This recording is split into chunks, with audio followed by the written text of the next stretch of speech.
জলে রে নিভানের মানুষ নাহাই, কাইজার বেলায় আছে মানুষ মিলের বেলায় নাহাই, আগুন জলে রে,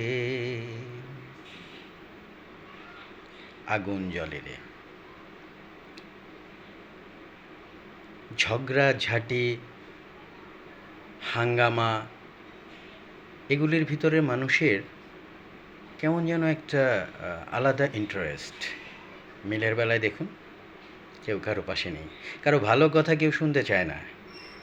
আপনি চায়ের আড্ডায় যে কোনো জায়গায় গল্প করতে যান, অমুকের ছেলেটা না এরকম খারাপ, ওর না এই সমস্যা, অমুকের মেয়েটার এই প্রবলেম, এই সমস্যা, উনি আরও যাকে বলছেন উনি আরও 3 লাইন বাড়িয়ে বলবে। এগুলি খুব জমে যায় চায়ের আড্ডায়, বিভিন্ন জায়গায়, হ্যাঁ, সর্বক্ষেত্রেই আমাদের ভিতরে এগুলো, মানে বেশিরভাগ মানুষের ক্ষেত্রে এই চর্চাগুলো দেখা যায়। কিন্তু আপনি যদি বলেন ওনার ছেলে বা মেয়েটা অনেক ভালো, এই হয়েছে ওই হয়েছে, অন্য আরেকজনের কাছে এটা ভালো লাগবে না। উনি চাইবে যে শুধু ওনার গুণগানই গাইতে থাকেন।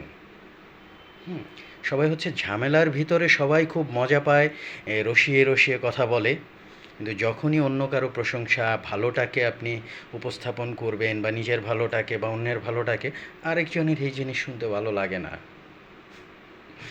ধন্যবাদ সবাইকে।